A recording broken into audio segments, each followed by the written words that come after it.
Hey friends, welcome into the video. It is December, which means that it's time for our 25 days of planner tips collaboration. For those that might be new to the channel and the collaboration, let me give you a little bit of information about it. In December, we have 25 amazing planner community collaborators who get together and will share with you a tip every day for 25 days about a particular topic. This year's topic is how to get the most out of your planner. So from December the 1st to December the 25th, you're going to have a different channel that you'll need to visit each day to get the tip for the day from that channel. Now, on the 26th, you're going to come back here to this channel for a wrap-up video. If you check the description box of my video, you're going to find a few things down there. You're going to find, number one, the link to the channel, not the video, but a link to the channel that is going to come up after me, which is day number 2, Sarah over at Plan Sarah Plan. You're going to also find a 2025 planner tips playlist, which I will be putting together and adding the link to the actual videos as they're posted. Now, I may take a day or two to add them, so it's still best you go to the individual channels. But just in case you find this collaboration later, you're able to go and watch the playlist. I will also have in the description box a link to the previous collaborations. We have about 7 or 8 years now, so you will have a link to those in the description box so you can catch up if you've missed any of them. I'd like to say welcome to the newbies to the collaboration as far as watchers go, viewers, and welcome back to those that have been with us for years. It always amazes me that we've actually done this multiple times and we're still going. I want to say a special thank you to the community members, the collaborators who are like, yes, I will do a video and I will go ahead and join in on the fun. Thank you all for just taking the risk and doing the video.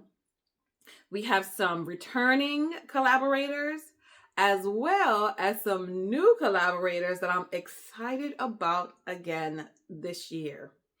So we are going to jump in and share these tips with you. If you have any questions about anything, please feel free to leave a message in the comment section and I'll get back with you. Or you can join me over on Instagram and I will go ahead and respond back to you if you message me over there. Right? So I have my notes here that I'm going to be reading from because ain't nobody got time to memorize nothing. Ain't nobody got that time. So I'm going to be reading from this and just having a little conversation with you on the topic of how to get the most out of your planner. And I thought this topic was important because when we purchase our planners, we want them to do something for us. We want them to help us, right? And we want to use them to the fullest potential of that particular planner. And so I needed this video. I needed these kind of content years ago. And so I hope and pray that it's going to be able to help you or someone that you know. Which reminds me, please share the videos, share the collaboration videos, and make sure that you're leaving a comment on each video that you're watching. It only takes you like 2 minutes or less to leave a comment, but go ahead and do that. We all, as content creators, appreciate the interaction. Okay? All right, thank you. So what's my tip on how you can get the most out of your planner? This is going to be a B, C, or 1, 2, 3. You know, I get mixed up because I do, right? So it's going to be 3 things. And the main overarching theme of it is going to be to get clear. You have to have clarity. You have to have clarity. I've learned that, and it's one of the things that I'm still learning how to do better. But getting clear is vital. What are we getting clear on? There's going to be three things. Number one is your mindset. You got to get a clear mindset. We sometimes have unreal expectations when we purchase a planner. I have been known in the past to be excited about a product release, excited about purchasing, especially when I get it at the good discount that I like. Excited about getting it in the mail, setting it up, excited about starting to use it. So excited that I sometimes take pages from, future months in order to use it right now, right? If it's not dated to start right now, I want to use it right now. I'm not waiting. I'm not very good at waiting, so I want to use it right now. And so I will go ahead and redate that, right? However, sometimes even when we do all of that, the planner just does not work somehow. Like something is not right. We end up using it for other things than what we said we were going to use for, and it doesn't work the way we thought it was going to work out. And we get frustrated on all sorts of things. What I've come to realize is sometimes it's because we were not clear on the fact that the planner is a tool. The planner is not a fixer. It's not what's going to fix your life. You've got to fix your life, right? The planner is just an instrument that you're going to be using on the way to becoming who you need to be to fix your life, to learning the things that you want to learn to fix your life. But the planner itself is just not going to do it. And we put these unrealistic expectations, we put these heavy burdens on these planners and ourselves just because we purchased the planner, spent the money on the planner. And so we start feeling all sorts of disgruntled, all sorts of planner guilt, all sorts of chaos happens. The planner ends up in a corner, we end up feeling bad, and we end up purchasing another planner. Because, well, since that one didn't work, then something has to work. So I got to purchase another one. And so it's a vicious cycle if we are not clear on the fact that, no, the planner is a tool. It's meant for me to use on the road, right? To being who I need to be in order to fix what I want to fix. It's not the fixer. Okay. So that's number one. And I hope that that's clear. And I want us to go into 2026 with that mindset that this is a tool. This is a tool. The part B of this is we need to get clear on the function of the planner. What's the function? What's the assignment? What am I using this particular planner to do? What do I want it to help me accomplish, right? So I have two planners here with me. This is an older cover, but this is a 2026 planner. It's a horizontal planner, and I've got some things in here, but this is one of the planners I'll be using for 2026. This is going to be my overview planner. Another thing I have here is pocket rings. You see yeah, we're going to talk about that later. And that's my on the go / daily when I don't need a whole full day daily. I need to know that that's what I'm wanting the planner to do, to be. I don't want this to be a catch-all planner. So therefore, I have to be clear and I have to set some boundaries with my planners. I'm assigning you to be my overview planner. So these are the types of information that's going to go in here. And you're not allowed to have anything else excepting that particular information. If you have something else, it can only be for a short term and then it has to go home. It can only have one night or two. Well, okay. 1 week really sleepover, and then it has to go. It's got to go home. It has to go where it needs to be. And I find that without setting those boundaries, without making sure that I have some sort of system in place, my planners, they start crossing the line. I start crossing the line. And the next thing you know, this little itty bitty thing is now a catch-all and not functioning properly as my on the go because it's too stuffed, too heavy, have information that's not relevant that I need when I'm outside of my home. It has so many things, and I'm not getting what I need to get in here because other things is taking up the space. Also, in here, the relevant information is not there. And since the relevant information is not there, I'm not able to fully plan my month and my week properly because I don't have the whole picture, right? And so that is going to be the second way. And the second thing for me that really has helped is to identify the assignment that I'm giving to the particular planner and making sure that I stick to that as close as possible. There's something inside of me that wants to use every single planner for every single thing. However, it doesn't work. It doesn't work. For me, I know that I need to have certain things separate and they need to stay that way. Because if they don't, and I can allow them to cross that line, no, there's going to be a whole planner reset. Like all of my planners are about to be everything turned upside down and reset because now I'm getting frustrated. I'm getting fluttered. Nothing is flowing properly. And I know Carrie Harling does a great job of explaining flowing properly with your planner as well. Okay, so make sure you stay tuned for her video as well as others that are coming up in the collaboration. So getting clear on the function is going to give our planners directions so that they know what we're asking them to do. We know what we're asking them to do, and we're able to stick with those and set boundaries and stick with those. Okay, so those are two things. The third thing, or C, that I think needs to be done in order for us to get the most out of our planner is the information location. Pre-planning our planner. Where are we going to put the information? We have this beautiful new planner. We may have an idea of where we want to put some things.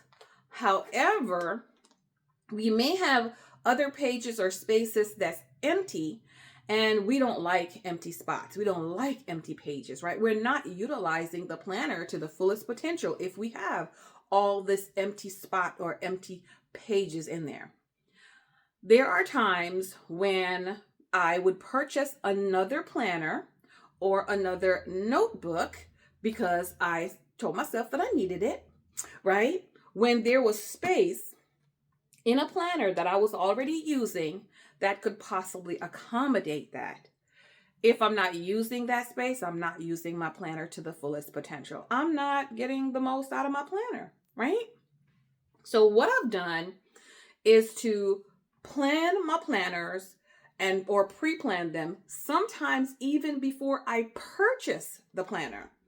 That way, I'm making sure that how I want to use it and where the information that I have will fit in the planner in those spaces before I make that commitment, right? Because you're making a monetary investment into the planner. So I want to do that beforehand. In the front of my planners, because my mind can't be trusted. My mind cannot be trusted. So in the front of my planner, I have this half sheet, right? And on this half sheet, I have a few things written down to help me set those boundaries and figure out what do I want from this planner. And on here, I'm going to read what I have written. This is going to be my overview planner for 2020. Well, okay. All right. No, it's going to be one of my overview planners for 2026. Let's not kid ourselves because, you know how we roll. Let's not kid ourselves. So what I'm assigning this planner for is my overview of my monthly goals and related action items. It's going to have the overview of my non-goal related life happening items, right? And it's going to pre-plan my months and my weeks. And it's going to have as much information as possible on one page, because that's how my brain works well. I want to be able to see everything at one shot. So certain things, one page, certain things, one spread, right? Which is usually the 2 pages. So it's giving me directions. Ma'am, this is what you want to do in here. Nothing more, nothing less. We're not doing project planning in here because that's not where it's supposed to be.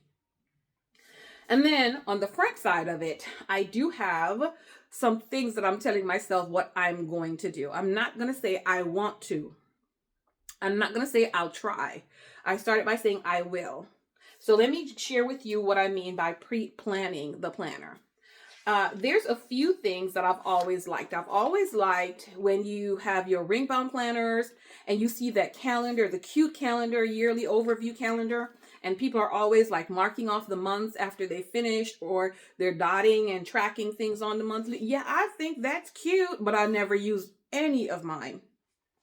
For 2026, I want to be more accountable to using my planners on a more regular basis. There are going to be times that I'm not going to use it because I just don't need it. Like, honestly, I just don't need it at that particular point in time. But I'm going to be using this monthly, this yearly overview calendar right here to track every single day that I actually come into my planner. I want to use my time wiser. And if I'm not in the planner making sure that I'm planning what I want to do, I'm not really using my time wisely because I don't know what I want to do. So that's what I'm going to be using this section for. And I have that written on here. The next thing I have written is that I will jot down moments that I want to remember each week, month, instead of trusting my memory, because it doesn't work. That doesn't work. So for the perpetual calendar, that's what I'm going to do. For the month, I'm not going to worry about the days or the daily. I'm not worried about that. But for the month, as things are happening, as I'm reviewing my week, then I'm going to jot down if something happens significant that I want to remember. I can highlight a day and start writing on that day to say, okay, this thing happened on this day range. But I'm not pressured or stressed to write down something every single day. I'm not pressured or stressed to try to add any extra pages to the planner to be able to do memory planning, because yeah, I've not been good at that. And so I think this is going to be an easy way for me to do some memory planning. I do have these little sheets of paper that I've put inside here to remind me what I'm using that section for, because we will forget. I don't know if anyone else is like me, like we'll forget. Yeah, I'm like, what else I was going to do with that again? So the next thing I have on here is that I will choose my top 3 items for each month and make them a priority. Moving the needle matters to me. And that matters. Moving the needles on the goals that I have chosen for the year, it matters to me. I want to make big progress on those things. I want to make big progress in my life, right? And so if for me to do that, I need to make sure that my priority, my goals, and the priority and the action items, they're up front. So the currently page on the Happy Planner, I'm going to be using that. Hold on a second, y'all. I'm sorry about that. Yeah, so the currently page on the Happy Planner, I am going to be using this as my tending list, really.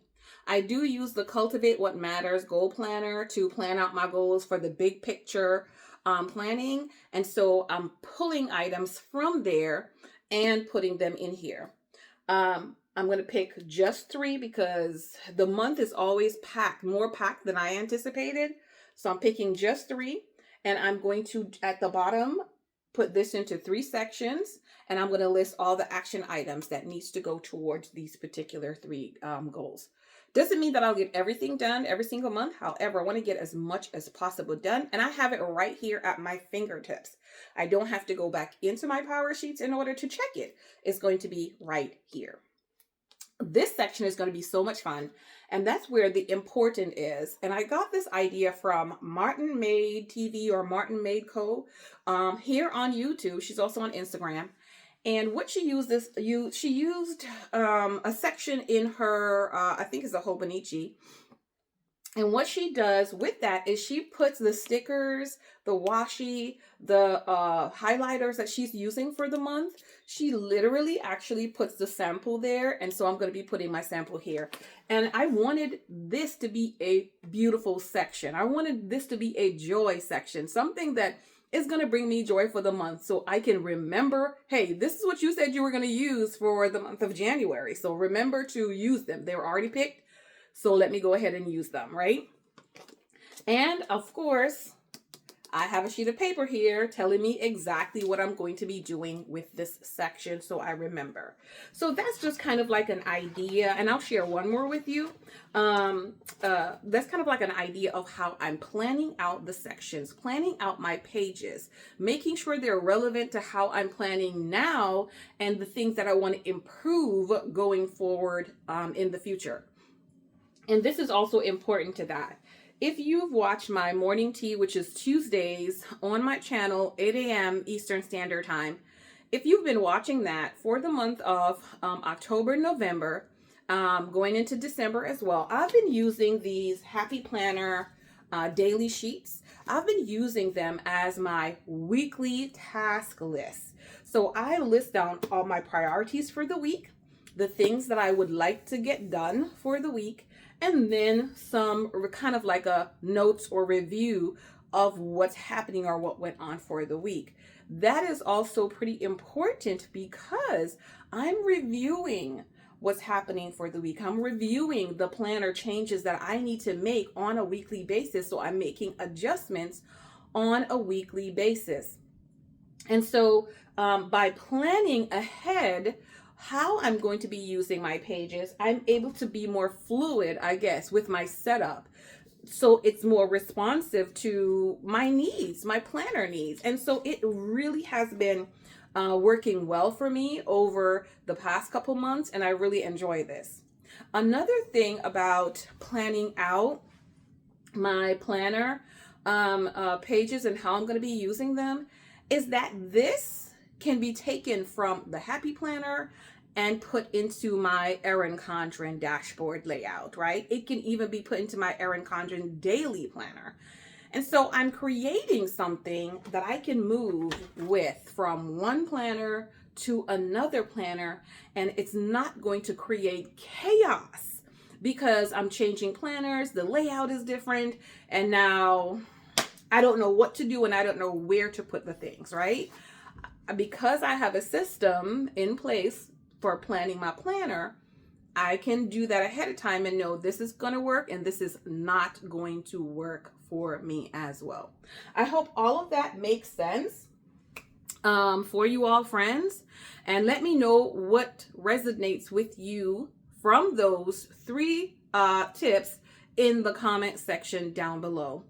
Now remember that you're going to be going tomorrow for day number 2 to Sarah over at Plan Sarah Plan.